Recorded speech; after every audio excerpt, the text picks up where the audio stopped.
नाग के बारे में, नागिन के बारे में। आप देखते हो जब कोई बच्चा पैदा होता है तो आप कहते हो ना, अरे एकर अखिया तो एकरे बाऊ पर गईल है। दोनों मिले और एक संतान का निर्माण करे जिसमें माता और पिता दोनों के गुण सम्मिलित हो। शुक्राणु के अंदर 23 गुणसूत्र पाया जाता है। एक मेल जब वीर्य रसखलन करता है यानी अपने शरीर से वीर्य को बाहर निकालता है तो लगभग 1.5 ml वीर्य बाहर निकलता है। उसमें 30 से 40 करोड़ शुक्राणु पाए जाते हैं। हेलो मेरे प्यारे रसगुल्लो, कैसे हैं आप लोग?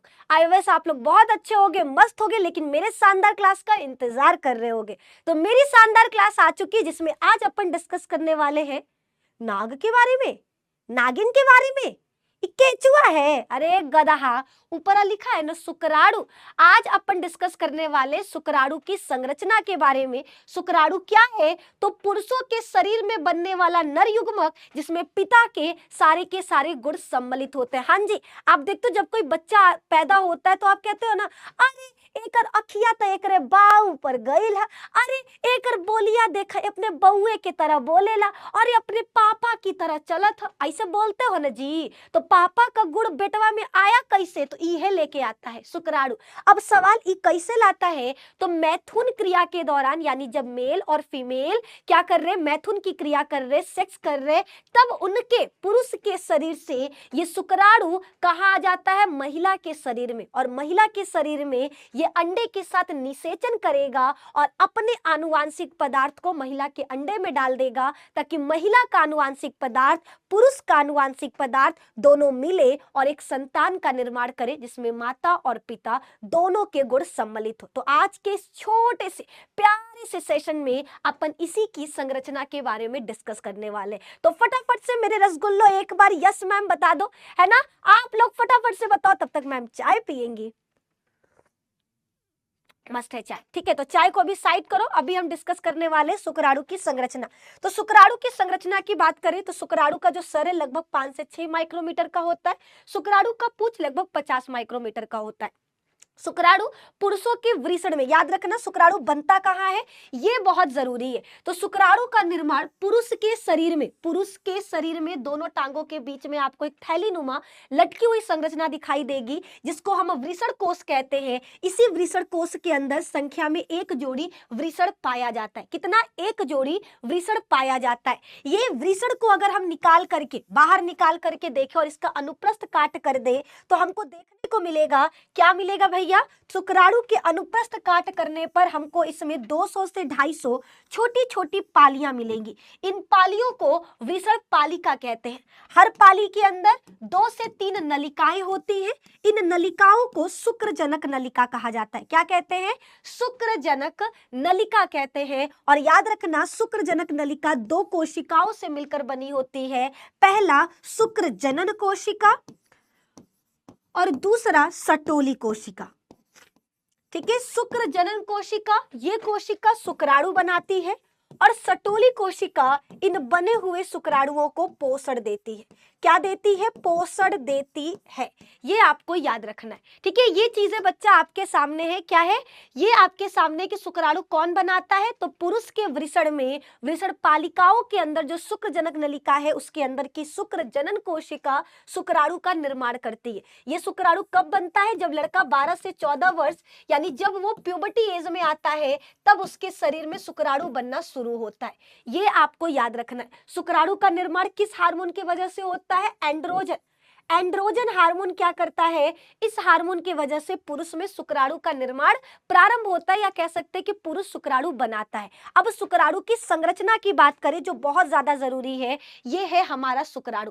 ठीक है, ये हमारा बच्चा शुक्राणु है। परीक्षा में आएगा, क्या लिखोगे? ठीक है, तो शुक्राणु पुरुष के शरीर में बनने वाला नर युग्मक है जिसमें पिता के गुण सम्मिलित होते हैं। शुक्राणु के अंदर 23 गुणसूत्र पाया जाता है, ये आपको लिखना बहुत जरूरी है। शुक्राणु का निर्माण मेल के वृषण में शुक्रजनक नलिका की शुक्र जनन कोशिकाओं के द्वारा होता है। शुक्राणु का निर्माण प्यूबर्टी एज यानी 12 से 14 साल की अवस्था में शुरू होता है और ये जीवन पर्यंत चलता रहता है। जब तक इंसान, लड़का, आदमी मर नहीं जाता उसके शरीर में शुक्राणु बनता रहेगा। ये आपको याद रखना है। एक मेल जब वीर्य रसखलन करता है यानी अपने शरीर से वीर्य को बाहर निकालता है तो लगभग 1.5 ml वीर्य बाहर निकलता है। उसमें 30 से 40 करोड़ शुक्राणु पाए जाते हैं। याद रखना, एक बार वीर्य रसखलन करने पर लगभग उसमें 30 से 40 करोड़ शुक्राणु पाए जाते हैं। ये शुक्राणु महिला के शरीर में जाते हैं और उन सभी शुक्राणुओं में से कोई एक शुक्राणु महिला के अंडे के साथ निषेचन करेगा और निषेचन करके संतान का निर्माण करता है। याद रखिएगा,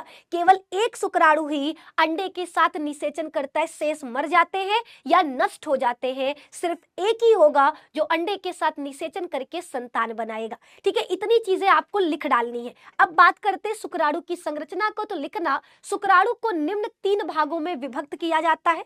सबसे पहले ऊपरी भाग को शीर्ष कहते हैं, फिर ग्रीवा और देन आप ये मध्य भाग, और मध्य भाग के नीचे वाले भाग को कहते हैं पूंछ। ठीक है, ये शुक्राणु की संरचना के भाग है। अब देखो, शुक्राणु के सर पर एक टोपी नुमा संरचना होता है जिसे एक्रोसोम कहते हैं। ठीक है, इस एक्रोसोम के अंदर हाइड्रोलिटिक एंजाइम होता है जो अंडे की दीवार को तोड़ने का काम करता है। शुक्राणु के सर पर जो आपका शीर्ष भाग है, इसमें आनुवांशिक पदार्थ यानी पिता के लक्षण पाए जाते हैं, डीएनए पाया जाता है। दूसरे भाग, इसको कहते हैं मध्य भाग, मध्य कह रहे ग्रीवा भाग, इसे कहते हैं ग्रीवा भाग, जो शुक्राणु के शीर्ष भाग को और मध्य भाग को जोड़ने का काम करता है। ठीक है, शुक्राणु के शीर्ष भाग और हमारे मध्य भाग को जोड़ने का काम कौन करता है? तो याद रखिएगा, ग्रीवा करता है। फिर हमारा आता है मध्य भाग, इसके अंदर माइटोकॉन्ड्रिया पाया जाता है। और याद रखना, माइटोकॉन्ड्रिया क्या करता है मेरे दोस्त? तो बच्चा, माइटोकॉन्ड्रिया ऊर्जा का निर्माण करता है ताकि ऊर्जा बन सके। ठीक है, ताकि शुक्राणु मेल से फीमेल के बॉडी में आ सके, ये आपको याद रखना है। क्योंकि देखो, अभी हम इतना चपर चपर चपर चपर कर रहे हैं, हमको चाहिए ताकत। निधि मैम को ताकत मिलता है चाय से, लेकिन शुक्राणु को ताकत कौन चीज से मिलता है? माइटोकॉन्ड्रिया से। तुम लोगों को ताकत मिलता है, मम्मी मारती है पाड़ पाड़, है तब सुबह उठते हो, हाँ मम्मी जात ही पढ़े, काहे मरली है, फिर मम्मी चट से लग गई रे कस के। ठीक है ना, फिर मम्मी चट से मारेंगी, तुरंते उठ के बैठ जाते हो, मम्मी जाग गए, आंखें बड़ा बड़ा करके, मम्मी अब हम पढ़ेंगे मन लगा के। और जैसे ही मम्मी गई, हाँ बाबू आई गई, खाना खा ली, ऐसे सपने में चले जाओगे। तो याद रखना है आपको, है ना। शुक्राणु को ताकत किससे मिलता है मेरे दोस्त? तो माइटोकॉन्ड्रिया से। ये हर बच्चा याद रखेगा, माइटोकॉन्ड्रिया क्या करता है? ऊर्जा का निर्माण करता है। सबसे नीचे वाला और सबसे लंबा भाग, इसको कहते हैं पूंछ, कशाभिका। इसी के मदद से शुक्राणु हमारा तैर करके मेल से फीमेल के बॉडी में आता है। वो गाना सुने हो? ठीक है, आपने विश्वनाथ शायद क्या तो मूवी का नाम है जिसमें गाना था ना, 7 समुंदर पार मैं तेरे पीछे पीछे आ गई, मैं तेरे पीछे पीछे आ गई। उस मूवी में तो लड़की गाई थी लड़के के लिए, लेकिन रियल लाइफ में हमारा शुक्राणु कहता है कि भैया मेल का बॉडी, उसमें तैर के हम फीमेल के बॉडी में अंडे के पास आए हैं। तो याद रखना, हमारा शुक्राणु भी क्या करता है भैया? तैर करके मेल के बॉडी से फीमेल के बॉडी में आता है। सवाल, तैरता कहाँ पर है? तो मेल के बॉडी में जो जनन ग्रंथियां होती हैं, प्रोस्टेट, शुक्राशय और बल्बो इरेथ्रल, ये 3 जनन ग्रंथियां हैं। ये तीनों एक लिक्विड निकालती हैं जो वीर्य का निर्माण करता है। तो वीर्य में ग्रंथियों से निकलने वाला द्रव और शुक्राणु पाया जाता है। ठीक है, ग्रंथिल द्रव पाया जाता है और प्लस शुक्राणु, इसी को कहते हैं वीर्य। वीर्य का मतलब एक ऐसा द्रव जिसमें शुक्राणु पाया जाएगा और ग्रंथिल द्रव उपस्थित होगा। ठीक है, इसी के अंदर हमारा शुक्राणु तैर के मेल बॉडी से फीमेल बॉडी में आता है। तो याद रखना, शुक्राणु के शरीर को कितने भागों में? मुख्यतः 3 भागों में बांटते हैं, शीर्ष, मध्य और पूंछ भाग। ठीक है, शीर्ष भाग और मध्य को जोड़ने वाले को ग्रीवा कहते हैं। क्या कहते हैं? ग्रीवा कहते हैं। शुक्राणु के शीर्ष पर एक टोपी नुमा संरचना है जिसको एक्रोसोम कहते हैं। इसके अंदर हाइड्रोलिटिक एंजाइम होता है जो अंडे की दीवार जोना पेलुसिडा को तोड़ेगा ताकि हमारा अंडा अपना आनुवांशिक पदार्थ डाल सके, ताकि हमारा शुक्राणु अंडे के अंदर अपना आनुवांशिक पदार्थ डाल सके। ये हमारा ग्रीवा, ये मध्य भाग जिसमें 10 से 15 माइटोकॉन्ड्रिया होता है जो ऊर्जा का निर्माण करेगा ताकि हमारा शुक्राणु मेल से फीमेल के बॉडी में आ सके। ठीक है, तो यहां पर हमने क्या किया? शुक्राणु की संरचना को पूरी तरह से कंप्लीट कर दिया। ये हमारी शुक्राणु की पूरी संरचना जो आपके सामने है, ये पूंछ, ये मध्य भाग, ये शीर्ष भाग पर टोपी नुमा संरचना जिसको एक्रोसोम कहते हैं, मध्य भाग जिसमें माइटोकॉन्ड्रिया होगा और हमारा सेंट्रियोल पाया जाएगा। ठीक है, तो ये हमारा शुक्राणु की संरचना है। मेल में शुक्राणु बनने की प्रक्रिया को शुक्राणु जनन कहते हैं, ये आपको याद रखना है। मेल के बॉडी में शुक्राणु बनने की प्रक्रिया को क्या कहा जाता? शुक्राणु जनन कहा जाता है। मेल में एक बार में 1.5 ml वीर्य बाहर निकलता है, जिसमें लगभग 30 से 40 करोड़ शुक्राणु पाए जाते हैं। ठीक है, इनमें से केवल एक शुक्राणु ही महिला के अंडे से निषेचन कर पाएगा। कौन कर पाएगा? जो सबसे पहले अंडे तक पहुंचेगा और अंडे की सबसे मोटी दीवार, जिसको जोना पेलुसिडा कहते हैं, उसको तोड़ेगा। उसको तोड़कर जो हमारा शुक्राणु क्या करेगा? अपना आनुवंशिक पदार्थ अंडे के अंदर डाल देगा और दोनों का आनुवंशिक पदार्थ मिलकर के संतान का निर्माण करेगा। देखो इस तरह से। ठीक है, जैसे ही एक शुक्राणु का आनुवंशिक पदार्थ अंदर जाता है, पूरा का पूरा अंडा लॉक हो जाएगा, यानी अब कोई दूसरा शुक्राणु अंदर नहीं जा सकता। बहुत रेयर केसेस में एक बार में 2 शुक्राणु चला जाता है, जिससे हमको जुड़वा बच्चे देखने को मिलते हैं, लेकिन याद रखिएगा ये रेयर केसेस में होता है, वरना केवल एक शुक्राणु ही अंदर जा सकता है और पूरा शुक्राणु अंदर नहीं जाता। शुक्राणु सिर्फ अपना क्या करता है? आनुवंशिक पदार्थ अंडा डालता है, बाकी पूरा शरीर बाहर ही छूट जाता है। बाकी पूरा शरीर देख रहे हो बाहर रह गया, सिर्फ आनुवंशिक पदार्थ को वो अंदर हमारे अंडे के पास भेज देता है। ठीक है, वीर्य के अंदर हमारा शुक्राणु तैरता है, ये चीज याद रखिएगा। वीर्य में 10% शुक्राणु होता है। एक बार में 1.5 ml वीर्य बाहर निकलता है, जिसमें 30 से 40 करोड़ शुक्राणु पाए जाते हैं।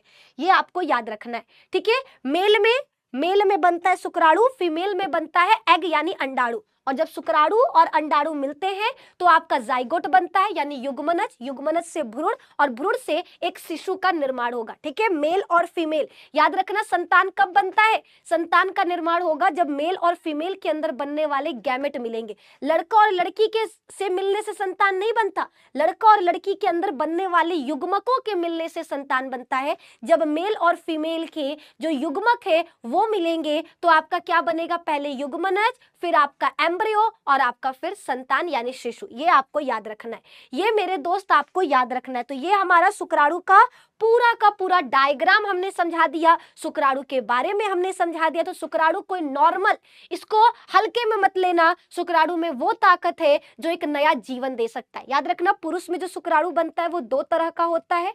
कैसे? पुरुष का जो लिंग गुणसूत्र होता है वो XY होता है। तो कुछ शुक्राणु X लिंग गुणसूत्र वाले होते हैं, कुछ Y लिंग गुणसूत्र वाले होते हैं। आगे बताएंगे कि आखिर लड़का और लड़की कैसे बनते हैं, आखिर लिंग का निर्धारण कैसे होता है। ये चीजें हम नेक्स्ट क्लास में डिस्कस करेंगे। आज के लिए सिर्फ इतना ही। अपना ख्याल रखो, मस्त रहो, निधि मैम की क्लासेस में आते रहो। ये वीडियो कैसा लगा आप लोग कमेंट बॉक्स में जरूर बताना। अपने दोस्तों को शेयर कर दो। एक छोटे से टाइम में हमने एक इतना इंपॉर्टेंट टॉपिक डिस्कस करने की कोशिश की है। तो प्लीज लाइक, शेयर और चैनल पे नए हैं तो चैनल को सब्सक्राइब कर लो। बहुत बहुत धन्यवाद। Bye, take care. लाइक फटाफट से करो, सब्सक्राइब तुरंत कर लो भैया। बाय।